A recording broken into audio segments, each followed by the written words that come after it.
Irene, you had a woman come to you who was trying to get rid of her husband. How did she say she was trying to do that?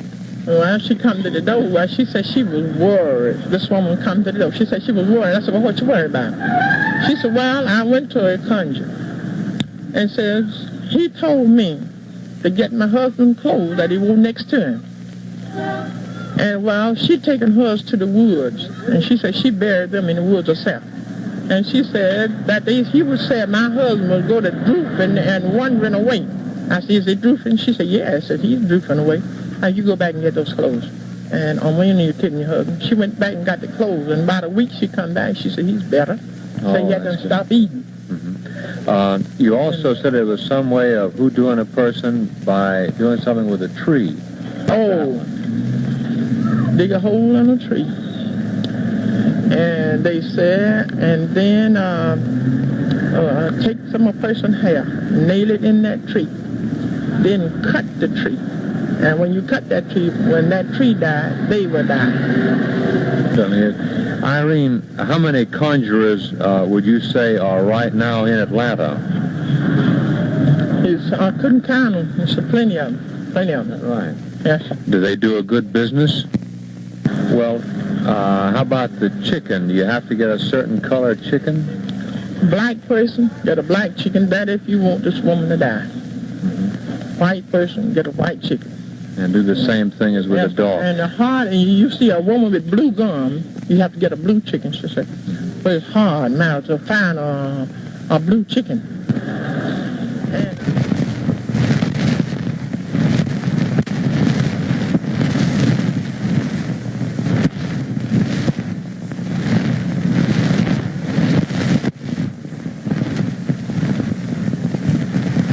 I lived with Mr. Leatherwood 10 years. I never had no trouble. I worked shift tenant 9 years, and I rented a house from him 1. I registered August 3rd. I voted November the 8th.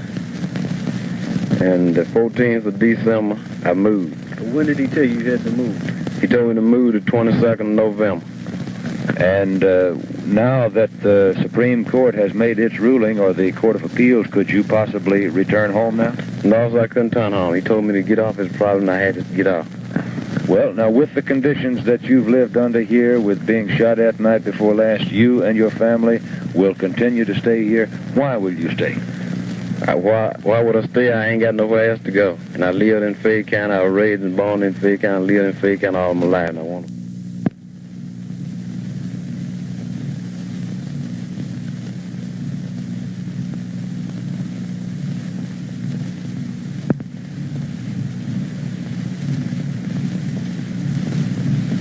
How has your treatment been since you've been in jail in Baltimore? Well, the wardens at the city jail have been very, very nice to us, very considerate. They have made everything as easy as possible. Considering the numbers, they've been magnificent. The wardens in the smaller precinct jails weren't quite as nice, but they were also, well, rushed and harried, and their behavior is understandable, I suppose. Well, tell me this now. As soon as you are set free, how soon will you try to go to the movies again? On occasion, if a picture comes up that we would like to see, then we'll patronize the theater. But just to go in there, that wasn't our purpose. It was just to know that we could, if we wanted to, if there was something that we wanted to see. Took place this afternoon. They chased the Negroes through the streets of downtown Jacksonville after simmering resentment over Negro sit-in demonstrations boiled over into scattered violence. A crowd of whites armed with baseball bats and axe handles started the trouble, and at least 50 persons were injured in brawling, such as you see here throughout the day. So far, almost 50 other Negroes and whites have been arrested, mostly on charges of fighting and inciting to riot. Most of the injuries were minor, but a white youth was stabbed and 2 young Negroes were shot. The stabbing victim died just a few minutes ago. Neither of the Negroes was seriously hurt. Police broke up the crowds in the city, but new outbreaks of fighting are reported in Negro sections. They ought to get out. That's all I have to say. Been here for 5 years. Everybody's been happy. Now, when one family moves in, 16,000 homes. The prices drop. We can't afford it. The average person can't afford the price of the money that we lost. I could understand them moving into Levittown if they had to come maybe 50, 60 miles. But to come a couple miles into Levittown, they should be driven out once and for all. I feel that the white are the oppressed.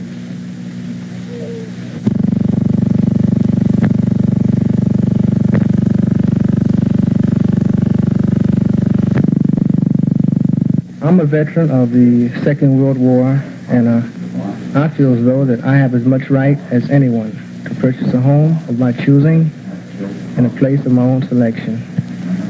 I passed through Levittown on my way to work, and my wife had seen the ranched-out homes in Levittown, and this particular home, it was something that she had been looking for some time. Had you looked in any mixed neighborhoods before, Mrs. Myers, when you were looking for a new home? No, not necessarily. No. Well, did you have necessarily an all-white neighborhood in mind, or was it just that you were looking for a house in any neighborhood? I was looking for a house in any neighborhood. There have been some residents here that have mentioned they would like to get together, pool their money, and buy the house from you at a considerable profit to you. Would you sell in that case? Well, I don't think the profit on selling of my property would help my situation any. I was looking for a home for my family, with adequate amount of space, and something that I would be proud of. A couple of men have been giving money away here in Atlanta. $50 bills, sometimes $2 and $3 and sometimes more. So far, a couple of $1,000s have been given away. When did they give you the money? How long ago was it? That was around about 12:30. About 12:30. What were you doing then? Just sort of walking down the street and he walked up and gave it to you or what? No, sir. He went down around that way and went up Morgan Street. Me and my friend ran up John. Did you give your friend some money too? No, we slipped in the lady house and got. He was in the hallway. He knocked on the door. So I opened the door. He asked where my mother was. I said she had work. He asked how many sisters and brothers I got. I told I got 4. He gave me a check and said, "May Lord bless you." That's all he said. So the money, did he give it to you in an envelope? In an envelope. Did it have anything written on the envelope? How much did you get? I got a $250 bill. When did he give it to you? About 1 o'clock. Where were you when he gave it to you? I was on Tatnall Street. That's right. What are you going to do with your money? Well, I don't really do what I'm going to do with it. I don't spend it. Well, Christmas is coming. I know you appreciate the gift, don't you? That's right, very much. Did he say anything to you when he gave it to you? He didn't say nothing. He just said, "Look inside." Just look inside. That's right. Well, that's fine. I wish I were here for it. Did anybody else get any? No, I wish I had. You didn't get any? I would go. You think it's counterfeit, or? I think it's real. I think it's real stuff. Christmas came about 2 weeks early for you this year, huh? It did. What are you going to do with it? I don't know. Probably by my wife, something real pretty. Good. I know she'll appreciate that. Sister. Here's. Spend it. What are you going to spend it on? I bought me something, Chris. I already don't spend it. What did he do when he gave it to you? Did he say anything to you? He may God bless you. Did you know where these men were from? Had you ever seen them before? No.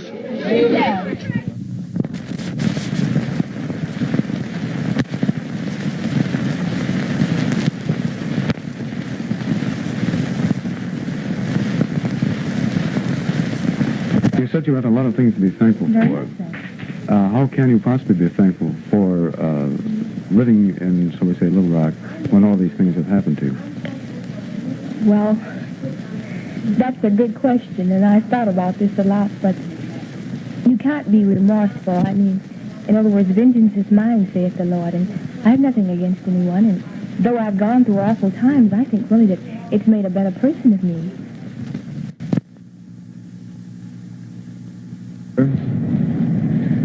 Oh, that's a very hard question to answer, but here in New Lincoln, segregation has been broken down, and in Little Rock it hasn't, so I think it would be my duty to go back and break it down for my sisters and children like my sister and brother who would like to go to a better school. Well, Minnie Jean, one of the school officials in Little Rock said, in effect, that you had been in so much trouble that you invited trouble. What is your answer to that? Will you invite more trouble, do you think, when you go back? Well, as far as he's concerned, I have no comment as far as anything he has to say. I know who you're talking about, so it would just be unnecessary for me to make a comment.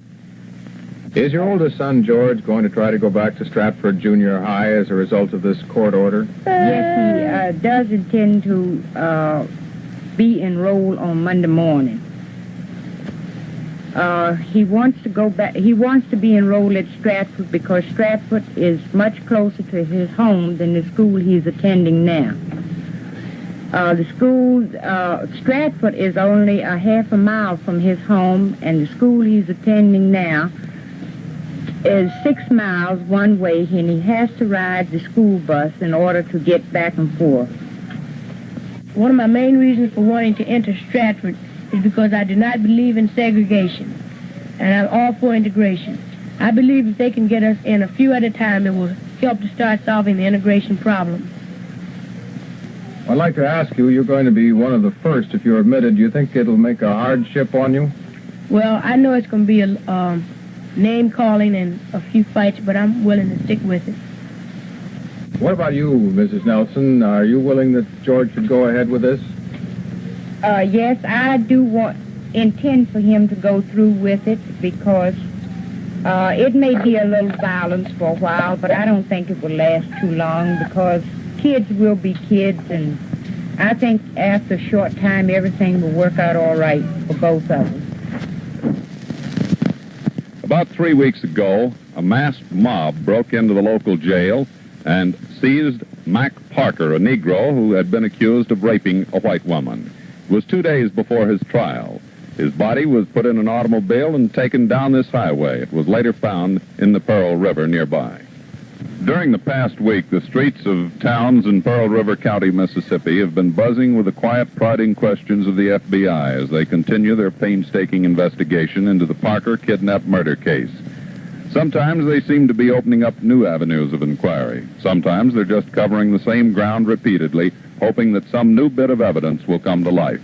The citizens of this typical small-town South are united in at least one feeling. They wish that the case would come to some conclusion so that their area could settle back to its sleepy existence and get out of the spotlight of world attention. Several local citizens under surveillance have found the constant FBI attention a nerve-wracking experience. The people here seem to feel that if anyone is brought to trial in the Mack Parker kidnap murder case in this courthouse and with a local jury, a guilty verdict would never be returned. This is the same building which housed Negro Mack Parker on the night that he was taken by the masked mob from the unguarded jail on the second floor. Some 20 to 40 FBI agents have just moved their headquarters into this air-conditioned building away from the main street. Although they were reported unofficially to have been about to arrest 4 men a few days ago, no arrests have yet been made. The agents seem to be getting very little cooperation from the local people as their investigation of the Mack Parker kidnap murder case moves into the long, hot summer. This is news film correspondent Richard Bate in Poplarville, Mississippi.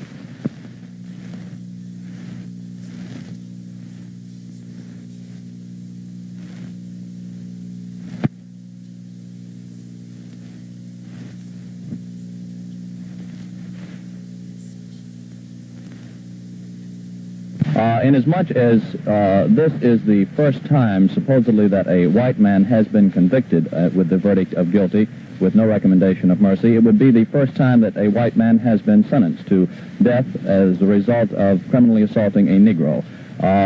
Does this have any bearing on your sentencing? None whatsoever. There's nothing unusual about this case. It's was tried just as all other cases are tried in South Carolina. A appeal has been made for a new trial. Assuming this is not granted, will you immediately go about with the sentencing? I will probably pass sentence immediately upon the conclusion of hearing the motion for new trial, if I should refuse the motion for new trial. If I should grant it, of course, there would be no sentence. And if at this time. Right, and if you refuse a new trial, then, in your estimation, you will inflict the full death penalty in this case. I have no option. As a Negro, have you encountered any social barriers anywhere? Well, I think before I answer your question, I should like to get this point straight, that I don't quite like that name, Negro. What would you prefer to be called? Well, I would prefer to be called either as an African or the black man. I feel the Negro is a name that has a bad connotation. And in the second place, I never had anyone refer to me as a Negro. You mean in your own country? No. And I just feel strange, as if I had worn somebody else's name. Well, I should say that on the whole, Americans are very race conscious. And as a black man, I've met some people who have had treated me with contempt, or they have discriminated against me. But as soon as they realized I wasn't a native here, their attitude has had such a sudden change that it's remarkable. Did you notice any difference in attitude among the people here when they find out that you are an African or black man instead of an American Negro? Well, I think there is no question about that. What do you think of this country in general terms since you have been here? But I don't like, this is something I don't think people here can help it, like the rude treatment that the customers get here when they buy things. You see, and this is very unusual for us as Asian, because we have great regard for money, and we work quite hard for our money, and we spend money. We expect to get courteous treatment. But here, you spend your money, and sometimes you get insulted. And this is not only my case. This is true even for Americans. So I don't take this as a personal or racial insult, but this is something that exists here, and I dislike, but I know that nobody could help it. There was nobody to be seen anywhere.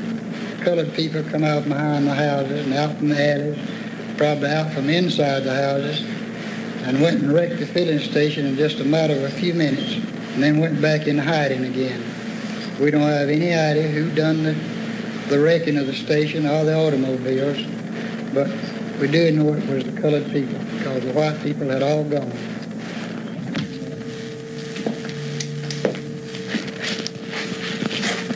Just what is your version of what happened last night? Well, to start it all, we decided as a group to boycott this service station because of an incident that happened yesterday.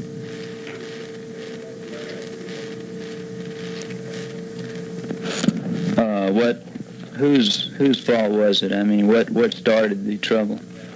Well, I would say the white people started the trouble because we were only standing on a friend of our porch in her yard, and they went and called the police, said that we were calling a disturbance, and which we wasn't. There were several shots fired, one of which went through the windshield of the wife of the service station attendant. Do you know anything about this? No, I don't. I was on the phone at the time calling UPI. Do you know anything at all about the gunshots? Were they fired by the Negroes or the whites or both? I think they were fired by both. The racial situation obviously is very tense here in Monroe now. What action do you, meaning the NAACP, plan to take to ease the tension? At the present time, I couldn't say. Do you plan to ease the tension or increase it? We would like to ease it. Thank you very much.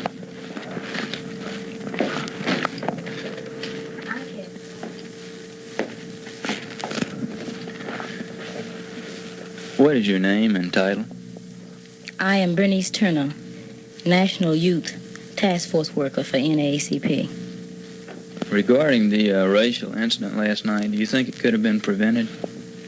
Yes, I do. I understand that policemen were on the scene when the incident first began, and they immediately left the scene and arrived after the shooting had taken place. I feel that it was the duty of the police to stay there during the entire incident and if possible, disperse the crowd.